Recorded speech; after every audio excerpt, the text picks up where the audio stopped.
오늘 같이 나누실 말씀은 구약성경 사사기 13장 8절부터 14절 말씀까지입니다. 구약성경 사사기 13장 8절부터 14절 말씀까지입니다. 같이 한 목소리 읽겠습니다. 시작. 마노아가 여호와께 기도하여 이르되 주여 구하옵나니 주께서 보내셨던 하나님의 사람을 우리에게 다시 오게 하사 우리가 그 낳을 아이에게 어떻게 행할지를 우리에게 가르치소서 하소서 하니 하나님이 마노아의 목소리를 들으시니라. 여인이 밭에 앉았을 때에 하나님의 사자가 다시 그에게 임하였으나 그의 남편 마노아는 함께 있지 아니한지라. 여인이 급히 달려가서 그의 남편에게 알리어 이르되 보소서 전일에 내게 오셨던 그 사람이 내게 나타나있나이다 하매 마노아가 일어나 아내를 따라가서 그 사람에게 이르러 그에게 묻되 당신이 여인에게 말씀하신 그 사람이니까 하니 이르되 내가 그러라 하니라. 마노아가 이르되 이제 당신의 말씀대로 되기를 원하나이다. 이 아이를 어떻게 기르며 우리가 그에게 어떻게 행하리이까.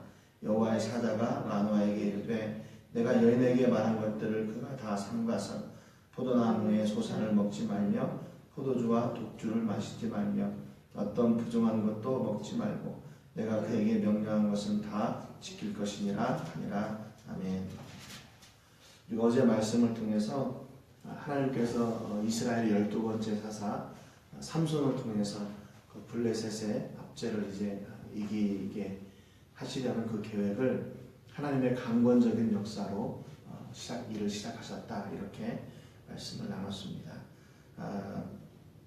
하나님은 임신할 수 없는 그 마노아의 아내를 찾아가셔서 그녀를 통해서 아들을 줄 것이고 또 그 아들은 나면서부터 나시린이 되어서 하나님의 일을 감당하게 될 것이라는 말을 이제 마노아의 아내에게 합니다. 그러니까 이제 이 이야기를 남편에게 그대로 이야기를 하죠. 그 이야기를 들은 이제 마노아가 8절에 이렇게 기도합니다. 마노아가 여호와께 기도하여 이르되 주여 구하옵나니 주께서 보여줬던 하나님의 사람을 우리에게 다시 오게 하사 우리가 그 낳을 아이에게 어떻게 행할지를 우리에게 가르치소서, 그렇게 기도합니다. 그러니까 마노아는 지금 상상할 수 없고 마노아도 역시 마찬가지고 그의 아내도 마찬가지죠. 사실은 자기들이 임신할 수 없는 그 상황을 알고 완전히 그 소망이 없는 그런 일들을 지금 이루겠다고 지금 하시는 거니까 너무나 깜짝 놀랐습니다. 그래서 이걸 대체 어떻게 해야 되나 마노아가 내린 결정은 하나님께 가서 기도하는 거였어요. 하나님 어떻게 해야 됩니까? 우리가 지금 준비되지도 않았고 또 우리가 예측할 수도 없었고 이런 일들을 이루어 가시는데 우리가 어떻게 해야 됩니까? 그 낳은 아들을 우리가 어떻게 키워야 됩니까? 다시 하나님께 기도하게 되었죠. 그러니까 마노아가 기대하는 것은요, 이 일을 내가 이제 우리가 이렇게 기도했던 것을 얻었으니까 우리를 가지고 이제 하면 되겠구나, 자기가 뭘 하려고 지금 하지 않았어요. 그 놀라운 일을 듣고 다시 하나님께 가서 하나님 어떻게 해야 됩니까? 다시 한번 가르쳐 주세요. 이제 마노아도 그 이야기를 듣고 싶었던 겁니다. 그래서 하나님께 기도했고 그 하나님께 갈 때에만 답이 있다는 사실을 알게 된 거죠. 그가 믿은 거죠. 그러니까 이게 마노아의 그 신앙의 어떤 그 표현이라고 볼 수가 있어요. 내가 어떤 놀라운 일을 경험하고 이 일을 어떻게 해야 되나, 이걸 내가 내 경험과 내 지식으로 풀어나가려고 했던 것이 아니라 하나님 앞에 나가서 하나님의 응답을 받고 하나님께 답이 있다는 그의 신앙으로 나아갔던 겁니다. 9절에 보니까 이렇게 기도할 때 하나님이 마노아의 목소리를 들으시니라 그랬습니다. 여러분, 중요한 것은 이 기도는 하나님이 다 들으신다는 거예요. 요한일서 5장 15절에도 우리가 무엇이든지 구하는 바를 들으시는 줄을 안즉 우리가 그에게 구한 그것을 얻은 줄을 또한 아느니라 그랬습니다. 그러니까 기도한 것은 하나님이 들으실 뿐만 아니라 그것을 또한 이루신다고 말씀하고 있어요. 그렇기 때문에 우리가 이것이 바로 우리가 기도의 자리에 있는 이유이고 기도의 자리에 있어야만 하는 이유예요. 왜냐하면 우리의 기도를 들으시고 그 기도를 응답하신다는 것을 우리가 믿기 때문에 그렇습니다. 여러분, 그렇기 때문에 우리는 기도가 너무나 중요한 거예요. 기도가 너무나 중요해요. 왜냐하면 그 기도를 통해서 하나님과의 관계가 더 깊어지기 때문에, 그래서 그 기도를 통해 또한 우리가 흔들리지 않기 때문에 그렇습니다. 여러분, 이렇게 마누아가 기도하니까 하나님께서 그걸 들으셨어요. 그러고 나서 여인이 밭에 앉았을 때 하나님의 사자가 다시 그에게 임하였으나 그의 남편 마누아는 함께 있지 아니한지라 그랬습니다. 하나님은 그 기도를 들으시고 응답하셨어요. 그 응답의 자리에 왔어요. 그런데 그때 마침 마누아의 아내는 없었어요. 그러니까 10절에 이 여인이 급히 남편에게 달려가서 내가 전에 말했던 그 사람이 왔습니다, 이렇게 이야기를 하죠. 그러니까 11절에 마누아가 일어나 아내를 따라가서 그 사람에게 이르러 그럽니다. 급히 달려갔겠죠. 그래서 이렇게 질문합니다. 당신이 이 여인에게 말씀하신 그 사람입니까? 그렇게 물어보니까 그 사람이 내가 바로 그 사람이다, 이렇게 이야기를 하죠. 그러니까 마누아가요, 어떤 이런 놀라운 일 앞에 막 이렇게 흥분하거나 어떤 절차를 잃어버리거나 그러지 않고 이성적으로 하나하나 이렇게 잘 풀어나가요. 당신이 그 사람입니까? 전에 내 아내에게 말씀하셨던 그 사람입니까? 왜냐하면 그 사람인지를 확인해야 다시 그 다음에 이제 물을 수가 있기 때문에 그렇죠. 그렇게 물어보니까 내가 그다. 그러니까 12절에 마누아가 이르되 이제 당신의 말씀대로 되기를 원하나이다. 마누아가 그 사람이 바로 자기 아내에게 그 전에 이야기했던 그 사람이라는 것을 알고 이제 다시 고백합니다. 당신의 말씀대로 되기를 원합니다. 여러분, 이게 누구의 고백입니까? 예수님의 어머니 마리아의 고백이에요. 내가 처녀로 아이를 갖게 되었다는 소식을 듣고서는 그렇지만 내가 주의 계집종이니까 말씀대로 되기를 원하나이다 그랬어요. 여러분, 이게 바로 우리의 신앙의 고백이죠.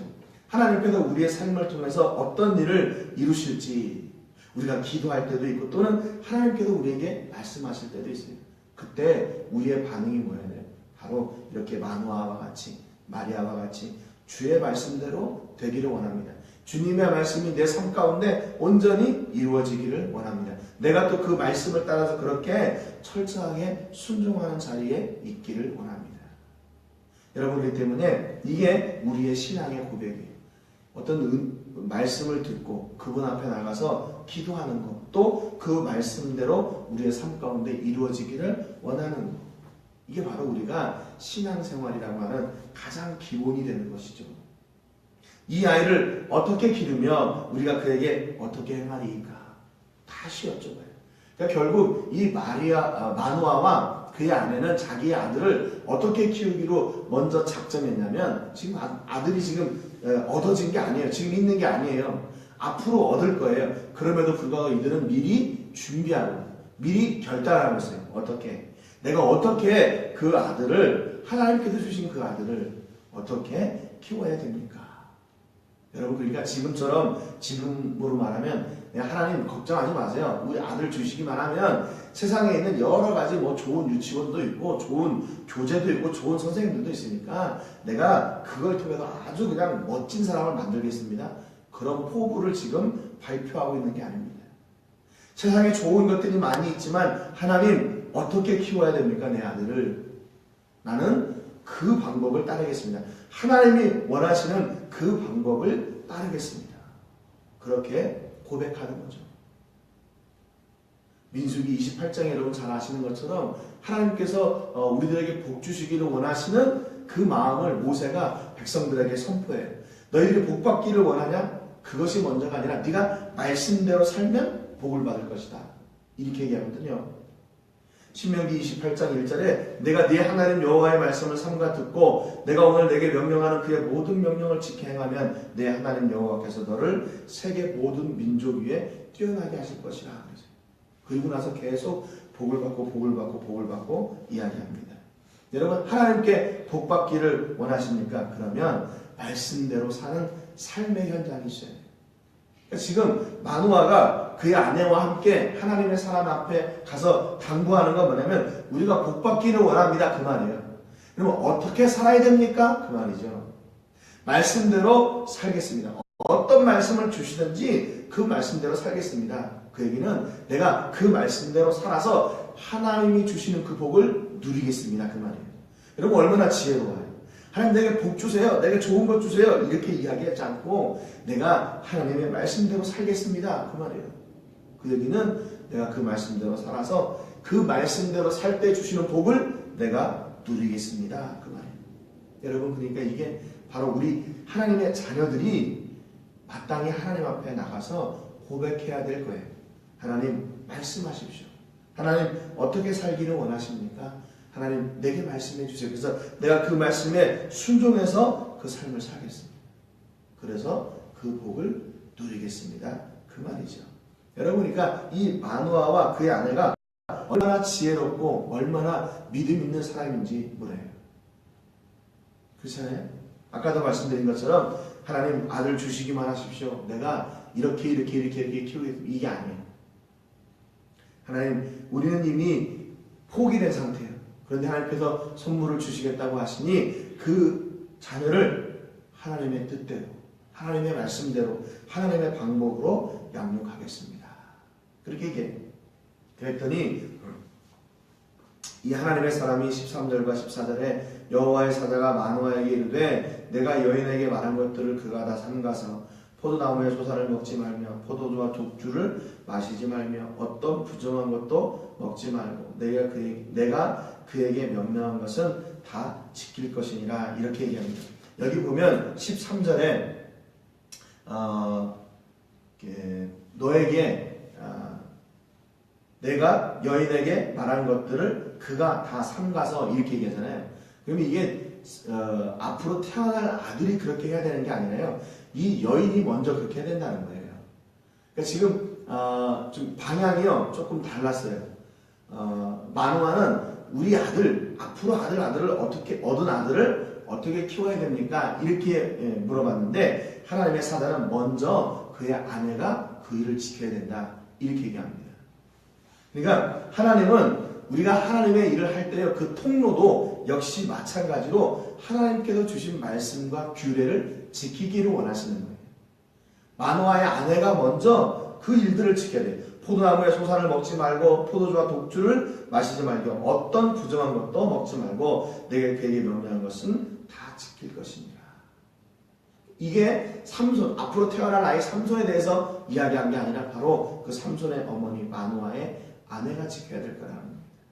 여러분 그러니까 하나님께서 주시는 그 사역을 감당하는 사람들 그 통로들도 역시 이렇게 정결한 통로를 하나님께서 원하시는 거예요.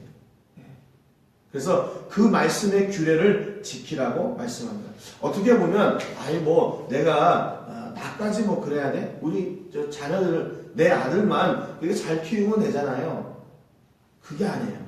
하나님은 그걸 원하지 않으시고 그의 아내도 역시 그 마누아의 아내도 역시 마찬가지로 나시린과 같이 그렇게 살기를 원하시는 그렇게 정결하게 살기를 원합니다.